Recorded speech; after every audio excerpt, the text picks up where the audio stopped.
Another $10,000 earnings month. We're going to talk about that and a few more random thoughts on this segment of the Gig Geezer.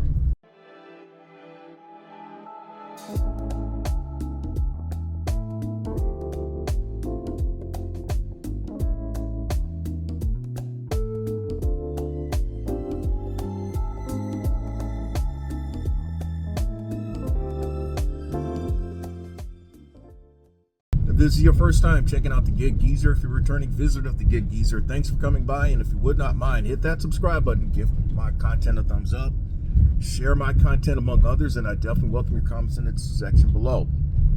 Today is April 30, 2024. We're about to end yet another month, and a new month starts tomorrow. And with a new month and a new day, you're at zero again. So regardless of what I do today, in fact, I did a segment of the Gig Geezer about from hero to zero. That's the reality every single day when you're out here, especially when you do things on demand. You do it. You pretty much you eat what you kill. It is hero to zero every single day, and that's your motivation. Well, what I want to do is start off with some random things, and then we're going to get into the main thing about earning or generating revenue of $10,000 or more in a month. First thing I want to do is talk about something that I just had a conversation with my next door neighbor to the left of me. He has his own tractor trailer, and he also has a hot shot operation. And he's home today, and he's been home for the last couple of days, which has been surprising, especially since he got his new tractor trailer. And the reason why he's home, he said, is because of his insurance. Yeah. Now, the tractor trailer that I knew he had previously, he lost it in an accident apparently, and so he got a new one, and he immediately went on the road, found some contract opportunities, and then he built up his money to where he could try to do things on demand, spot work and all. And he told me today that his insurance almost tripled on him, and that's causing him to stay at home and try to rethink some things.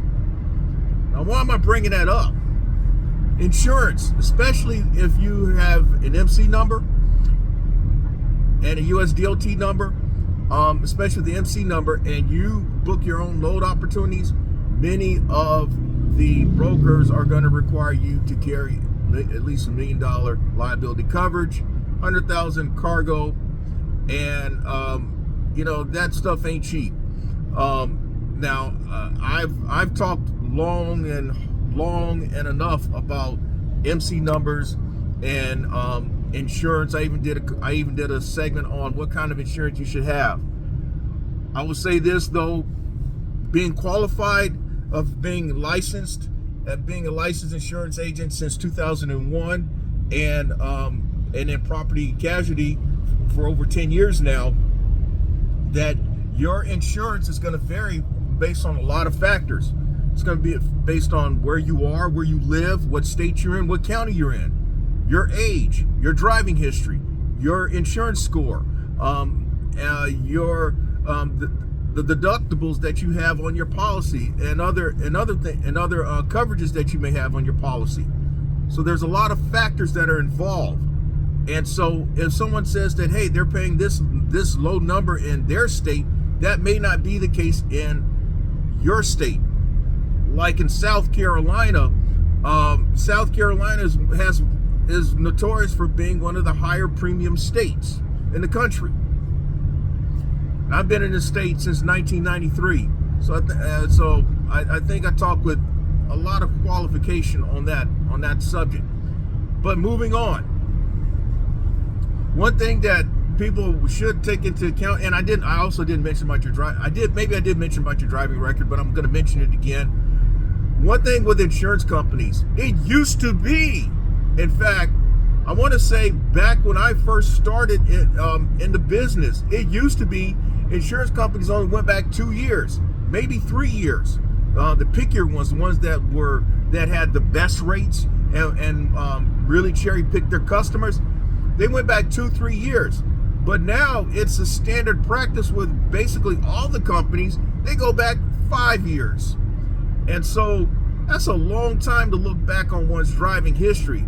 And that's something that really fucks with me when I'm out here, because I'm thinking, hey man, they're going back to 2019, okay? And for me personally, I had some shit that happened within a 6-week span that probably is coming off, but I won't see it come off until maybe next year. That's the messed up thing about it. That includes, and that also includes claims that I had a couple of totaled claims, the comprehensive claims. One of those from 2018 came off. It has come off, and then I have one from 2020 that should come off next year. But here's the thing. In my case, those comprehensive claims were due to Bambi running into my vehicle, ricocheting off of my vehicles. But yet, I'm held responsible for the shit. That's kind of fucked up. But anyway, I've talked about 6 minutes so far into this segment of the Get Geezer. And if you like the content that's been provided in this segment or in any other segment, hit that subscribe button. Give my content a thumbs up. Share my content among others, and I definitely welcome your comments in the section below. All right, so with it being at the end of the month, I am right on the cusp of, if I can earn some money today, top $10,000 in revenue generated in earnings for the second time this year. I'm coming into today at $9,848 rounded up. Last month I finished at $9,865 rounded up. The actual number is $9,864.70. In February, I really overperformed, given that it was 29 days in the month, and I finished at $11,417. The actual number was $11,416.97. Now, I'm not talking about expenses and net revenue, because I simply just haven't felt like dealing with those numbers thus far this year. And I know that people are going to say, well, you need to know what your numbers are because you're operating a business. Oh, I know what the numbers are. Trust me, I know what the numbers are. I did my taxes just earlier this month. I know what those numbers are. And I even mentioned in this segment of the Gig Geezer, the one about $2 a mile as opposed to $1 a mile. I mentioned that my average, I guess you'd say an average cost per mile was somewhere between in the upper 60 cent a mile, let's just say 70 cent a mile. And my average earnings per mile was about $1.40. And that was rather consistent throughout 2023. But one thing I will say the one thing I will say about expenses and cost per mile and all, that's going to vary per person. And it's going to vary per person based on what are you counting. I count a lot of things, and I've shared many of the things that I've counted, like rent, office rent, my subscriptions to apps and load boards and insurance, a lot of things that a lot of people don't take into account. Yet at the same time, I do count gas, but and I had someone even ask me about, well, what's my cost for gas per week? Well, it's going to vary per week based on how often you drive. Now, this person also said, well, I bet, well, compared, the person was curious about what my cost per gas is, because that person lives out on the West Coast, where the gas is a lot higher. I'm in South Carolina, where gas prices are among the lowest in the country. South Carolina, Georgia have some of the lowest gas prices in the country, like in Texas, Mississippi, Louisiana, those Gulf states. But the reason for me bringing up $10,000 a month, because it's a number, it's a milestone number for a lot of people. It's a sexy number to even mention. And first time I really saw those type of numbers was when I first met a guy last year.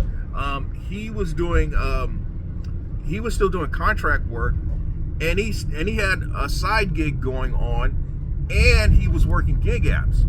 And when I saw what he was making compared to what I was doing, I'm like, that's what I want to do. I want to be able to say I earned those type of numbers.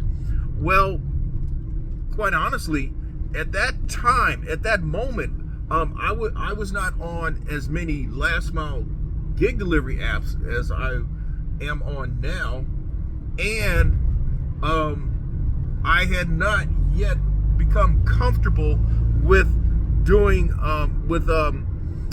doing brokered opportunities. Once that confluence of revenue options materialized, then I saw my earnings go from $7,000-8,000 a month to the $10,000 a month number, which was consistent for the remainder of 2023. I'm talking about from July 2023 to the end of last year. I earned every month at least $10,000. This year, it's been more of a challenge. Of course, we're at the early part of the year, but I will tell you this, that it's never been like this goal of mine to hit $10,000 a month. My goal has been to earn as much money as I can. It's as simple as that, because every day that I go out here, I don't know what I'm gonna do. I don't have any contracts, and I'm out here eating what I kill every single day. Good example, yesterday, when I spoke to my queen at about 11 o'clock yesterday, I had earned $40. By the end of the day, about 5 o'clock, I was over 200. I was right at about $275 for the day. Well, $271 to be exact. $271.11. Today, when I left the house, literally as I left the house, I was at zero. But then I happened to get an opportunity that I'm minutes away from arriving.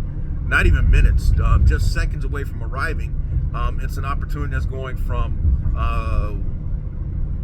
Columbia to Florence, and it's going to pay me $350. There's 2 stops in Florence, but I will have earned $350 before 10 o'clock, more than likely. 10 o'clock, yeah, 10:30. Within the next 2 hours, I will have earned $350. When I think of certain low board opportunities, hell, I would have to more than likely go to Charleston and then drive back to Columbia to get that type of money, because that's what I've commanded on some low board opportunities. Or in another scenario, drive over to Duncan and then go up to Charlotte to make that type of money. So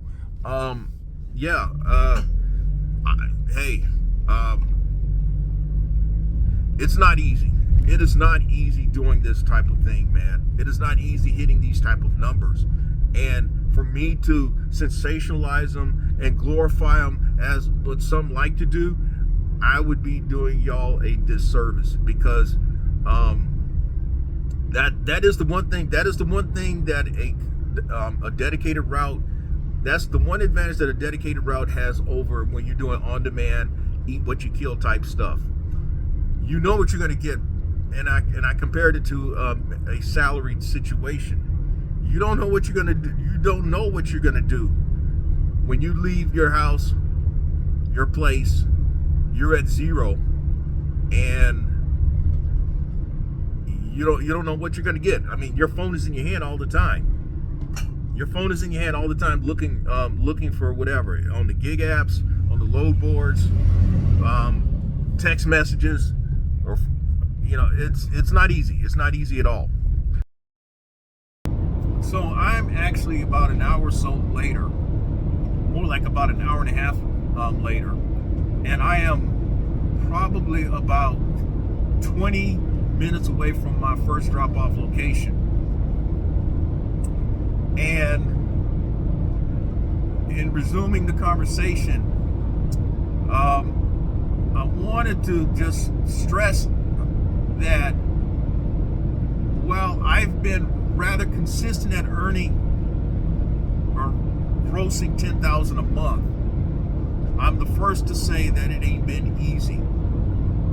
I've already pointed out what may make something easy, or the appearance thereof of being easier, is when you have consistent money coming in. You know that you can look for certain dollars on a daily and weekly basis. So the most consistent way of knowing that is if you have a contract situation. And again, in this segment of the Gig Geezer, I not once did I talk down on people who have a contract situation. In fact, we're all going to make decisions based on what we feel are best for ourselves.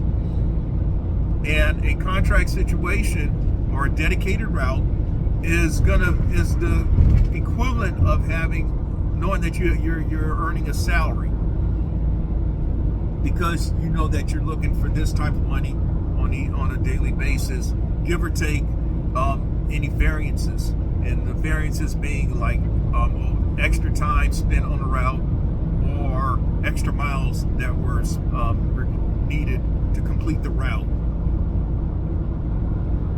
Since basically everything I do is on demand,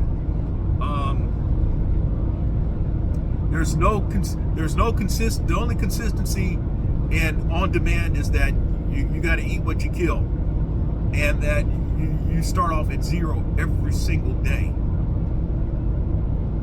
And so what you're hoping to do by the end of the week is get to a number that you aspire to get to on a regular basis. I mean, that may sound roundabout, but that's basically how I go about doing things. I don't set these specific goals.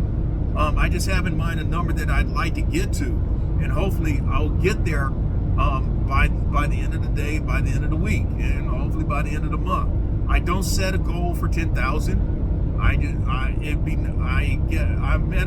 never set the goal for 10,000. I've just said that's a number that I've aspired.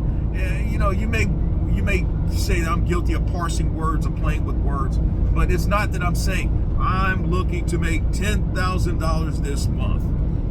No, if anything, the 10,000 is really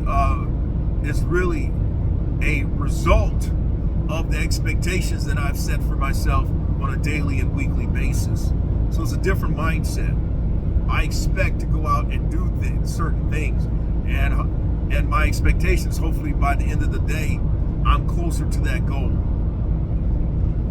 Again, it's a different way of going about doing things, though. But if you do it enough, that's what you come to expect of yourself.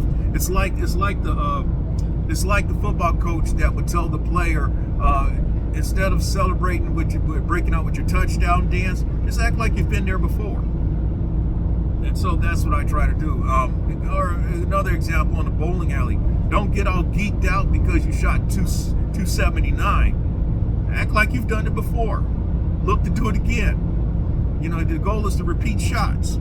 Okay, and that's what I'm trying to do. I'm trying to repeat shots. That's all I'm trying to get across to you. But in this economy, man, and the way things are, you know, I get where people there's this cynicism, and that there is this uneasiness. While there is talk of supposedly the economy being strong and has recovered to a greater extent, you can't convince me, and you can't convince a lot of folk that it seems that way, because we're out here on the ground level. We don't know we just don't know what to expect. We don't have that confidence of feeling as if things are what they say that they are. Okay, I'm in Florence. and I'm actually at a pilot truck stop. And my first stop, that's where I'm at. And I'm actually meeting a contractor whose work site is down the road somewhere from here. So it's interesting where you drop off to sometimes. And so the guy should be here in a few minutes. And so what I'll do is show a still shot of, I guess, this box. As you can see here, this box.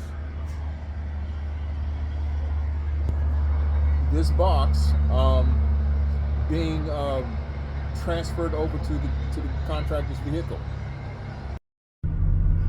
In all, it took a little over a 30-minute wait for the guy to show up from the moment I contacted him till when it dropped off, when I was able to transfer the box onto his F-150.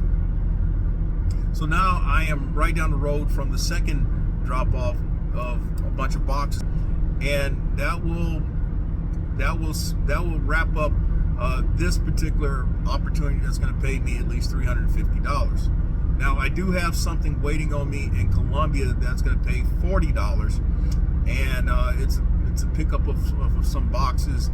The pickup location's on the northwest part of Columbia, but it's taking me back over to my side of town, which is northeast, and so that could very well sum up my day, having earned right at about $400. Days like that, I mean, days don't always, you can't write up days like that, but they do happen. And that's one of the beauties of being in an on-demand situation as opposed to a contracted situation. But how does it relate to how does it answer the question about earning $10,000 in a month? Well, you do enough of those, it adds up. Now, theoretically, if you're going to average $400 a day, you've got 25 working days in a week, so you got to average about $400 a day. That's just simple math. $400 a day, you got to work 25 days, and if you just do it straight up on earnings. Now, since I have some cash game earnings, that takes a little bit of the pressure off of the everyday challenge of earning that type of money. But I'm at the drop-off. I'm at the campus of this drop-off location. What I got to do now is find the shipping and receiving people. All right, so I am now leaving the second drop-off location, which I did not mention was Francis Marion University. What I found interesting about coming here on campus, this is the first time I've ever been here on campus. I've passed by here multiple times, be it going to Myrtle Beach or to Conway or to a couple other locations doing gig work, and or just driving to Myrtle Beach on a personal basis. But the drop-off, instinctively, I knew that I had to go to the shipping and receiving, and I picked up the signs, and I saw where something was plant facilities, and then there was like general receiving. And it reminded me of my days at Texas Southern when I worked at the plant facilities building my first semester on campus, and that's going back right at about 40 years ago. So it brought back some memories doing something like that, going over to the plant facilities. But anyway, so now I'm heading back to Columbia, and I have waiting on me is another gig opportunity that's going to pay. It's a small gig opportunity to pick up us on the northwest part of Columbia, and it brings me back on my side of the Columbia metropolitan area. It's paying $40, and that should get me pretty close to $400 for today. Now, in the greater scheme of things, this segment is about earning $10,000 in a month. And if you just go straight up earnings, just straight up going out there eating what you kill, that means that if you put in 25 days in a month, that means you got to earn $400 a day. Now, I happen to to note in a recent gig segment whereby my average earnings per day is like in 2024 about $372, something like a day like this is going to push it to around $375 a day. The other thing of note this month is that I earned $10,000 or more, or generated $10,000 more in revenue, not working Sundays, and that's the first time I've ever done that. That is the first time. I can't recall my taking Sundays off, every Sunday off in a month, and still earning the money that I earn. So here are some statistics. Here are some statistics or graphics that I'm putting up, showing a breakdown of earnings each week, at least each full week, and then the earnings for the entire year broken down each month.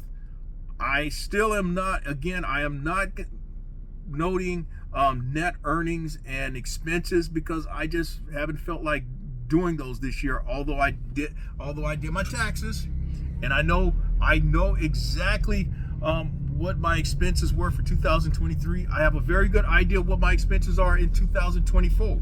I keep a daily log of all my expenditures and revenues on a Excel spreadsheet. Some people ask me, well, how do I keep up with the daily earnings that I post on the community page or show as a graphic here on the videos, and that's on the Gridwise app. But again, I just haven't felt like compiling that type of information for public consumption. I just haven't felt like doing it this year. So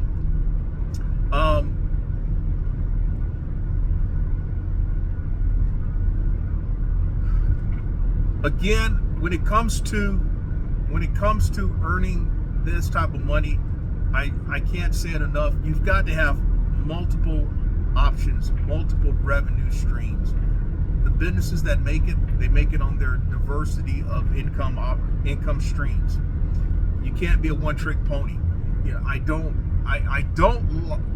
like that. Really, my two main sources of revenue are brokered opportunities and last mile gig app opportunities.